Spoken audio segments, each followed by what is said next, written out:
নমস্কার বন্ধুরা, আমি জ্যোতির্ময় আর আপনাদের স্বাগত নতুন একটা ভিডিওতে।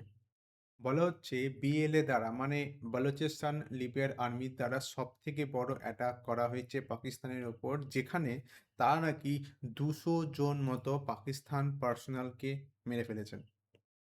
আর এই অ্যাটাকটা কেন অন্যান্য অ্যাটাকের থেকে আলাদা? কেননা এই অ্যাটাকে স্পেসিফিক্যালি তারা রুমেন ফিদিয়ানকে ব্যবহার করেছে। আর এছাড়াও আমি বলব এই অ্যাটাকটা চলেছিল প্রায় ৪০ ঘন্টা ধরে। আর পাকিস্তানের বিভিন্ন এলাকাতে তারা আলাদা, আলাদা টাইমে একসাথে অ্যাটাক করেছে। যার ফলে পাকিস্তানের যে আর্মি বলুন বা পুলিশ বলুন তারা একেবারে থতমত খেয়ে গেছে। তো আসলে কি হয়েছে এই বিষয়ে আমি আজকের ভিডিওতে ডিটেইলস আলোচনা করব। তো অবশ্যই ভিডিওটা শেষ পর্যন্ত দেখবেন। কিন্তু ১ম এ এই অ্যাটাকটার ব্যাপারে কথা না বলে একটু আমি আপনাদেরকে ব্যাকগ্রাউন্ড দিয়ে দিই যে হুট করে পাকিস্তানেরই নিজেদের যারা মানুষ, তারা যে মেইন সরকার তাদের উপর এত রেগে কেন আছে? মানে তারা কেন দাবি করছে যে তারা একটা নিজের দেশ তৈরি করবে যার নাম হবে বালুচিস্তান? এই ব্যাপারে আমি আপনাদের একটু ছোট-মোটো করে বলে দিই যে আসলে কি হচ্ছে। হিস্টোরিক্যালি বালুচিস্তানের যে এলাকাটা না, এটা হচ্ছে বালুচিস্তানের এলাকা। তো এই এলাকাতে বরাবরই gold, copper, natural gas plus সমুদ্রের পাশে কিন্তু এটা।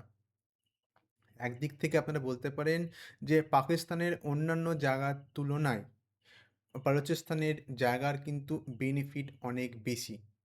কারণ এখানে স্বাভাবিকভাবে যেমন আমি আপনাদেরকে বললাম গোল্ড, কপার, কোস্টলাইন এসব একদম এখানে বেশি পরিমাণে আছে।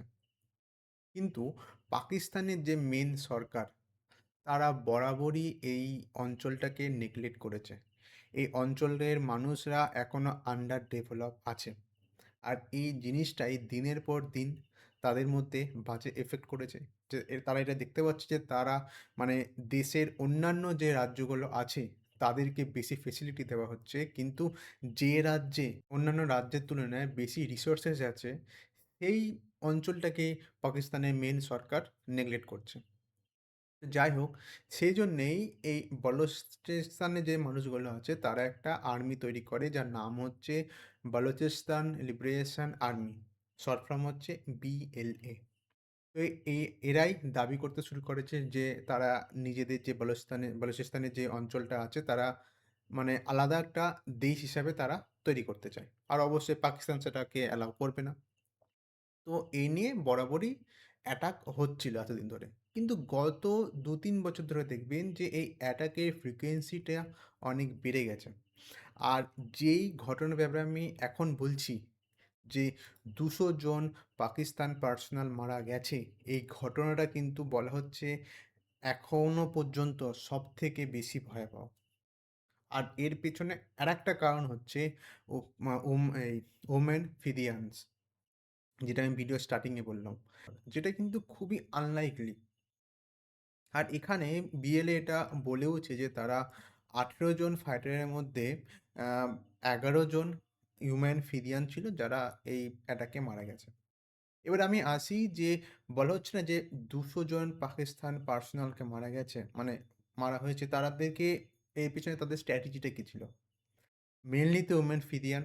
আরেকটা হচ্ছে আইইডি। আইইডি মানে হচ্ছে ছোট, ছোট না এক্সপ্লোসিভ ডিভাইস হয় যেগুলো রাস্তার ধারে তারা ইমপ্ল্যান্ট করে দেয়।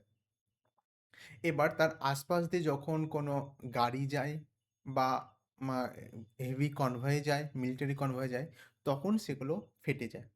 এর অ্যাডভান্টেজটা কি? এর অ্যাডভান্টেজটা হচ্ছে যে অতটা কিন্তু মানে যারা আম অন ডিউটি যারা সোলজার থাকে তারা কিন্তু বাইরে থেকে লুকিয়ে থাকতে পারে। মানে হাইডে থাকতে পারে।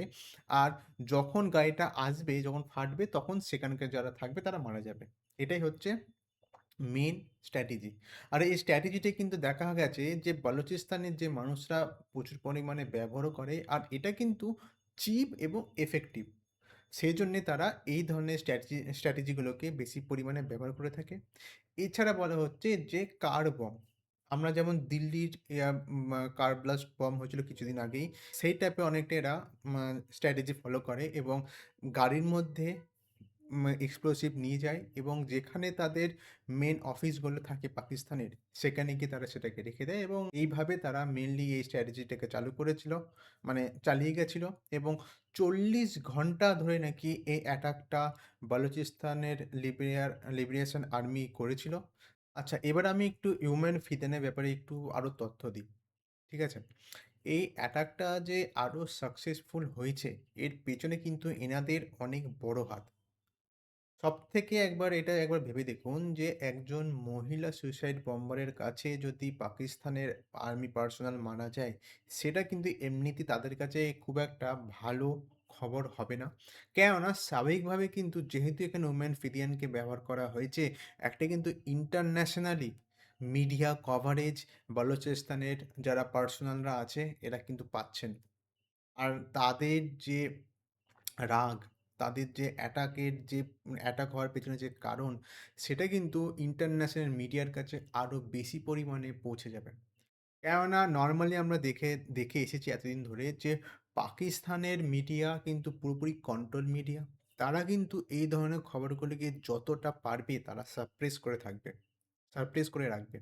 কিন্তু বালুচিস্তানের আর্মিরা এবারে একটু বেশি বুদ্ধিও এখানে এপ্লাই করেছে। যেহেতু ওমেন ফিদিয়ান তারা ব্যবহার করেছেন, পাকিস্তানের পক্ষেও, তাদের মিডিয়ার পক্ষেও এটা মুশকিল হয়ে পড়বে যে এই ধরনের খবরকে তারা হাইড আউট করে দিতে। কিন্তু পাকিস্তানের কিন্তু বরাবর যে আরেকটা স্ট্র্যাটেজি আছে যে যাই হোক ভাই, ইন্ডিয়া পাশে আছে, ইন্ডিয়ার ওপর আ দিয়ে দাও। তারাই করেছে, তারাই করেছে। আর এবারও তারা সেম জিনিসই এপ্লাই করেছিল। যখন তাদের উপর এই ধরনের অ্যাটাক হচ্ছিল, তারা কিন্তু বলতে শুরু করে দিয়েছিল যে ইন্ডিয়া নাকি অ্যাটাক করতে শুরু করে দিয়েছে।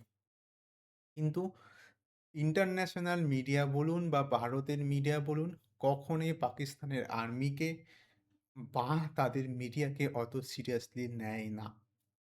আপনারা যদি একবার ইন্ডিয়ার তরফ থেকে দেখে, ইন্ডিয়ার ক্রেডিবিলিটি এত বেশি কেন? কেননা ইন্ডিয়া কিছু বলার আগে ১০ বার ভাবে। আর যখন কিছু বলে তার পেছনে রিজন দেয় এবং বিস্তারিতভাবে বোঝায় যে এই জিনিসগুলো কেন হচ্ছে। পাকিস্তানের ক্ষেত্রে কিন্তু আমরা এটা দেখিও না আর এটা তারা করেও না। তাই তাদের ক্রেডিবিলিটি এমনিতেই কম আর যার ফলে তারা উল্টোপাল্টা নিউজ পাবলিশ করে সেজন্য আরো কমে যায়। আর এর সাথে আমি আরো এড করব যে এর রেসপন্সে কিন্তু পাকিস্তানের আর্মিও ফাইট ব্যাক করে এবং তারাও বলছে যে তারাও ১৪৭ মতো বালুচিস্তানের পার্সোনালকে তারা মেরেছে। এবার এটা কতটা সত্য সেটা আমাদের পক্ষে জানা সম্ভব নয়। কেননা জানেন আপনারা অলরেডি আমি কিছুক্ষণ আগে বললাম, তাদের মিডিয়া খুব উল্টোপাল্টা নিউজ পাবলিশ করে। এবার কিন্তু বন্ধুরা যত সময় যাবে এই যে অ্যাটাক হয়েছে এর বিষয় নিয়ে আমরা আরো তথ্য জানতে পারবো। কিন্তু এই মুহূর্তে কিন্তু উম দুটো তরফ থেকে যে তথ্যগুলো আসবে না সেটা কিন্তু খুব একটা মানে বিশ্বাস করার মতো হবে না। কেননা এক দিক থেকে যে তথ্যগুলো আসবে তারা তাদের নিজের পার্সপেক্টিভ থেকে দেবে। তো যত সময় যাবে জিনিসগুলো যত ক্লিয়ার হবে, তত জিনিসগুলো পরিষ্কার হবে আমাদের কাছে। তো এই বিষয়ে যদি আরো কিছু ইম্পোর্টেন্ট আপডেট আসে তাহলে অবশ্যই আমি একটা আপডেটেড ভিডিও বানাবো। তো আজকের এই ভিডিও আপনাদের কেমন লাগলো অবশ্যই কমেন্টে লিখে জানাবেন। আবার দেখা হচ্ছে পরের ভিডিওতে।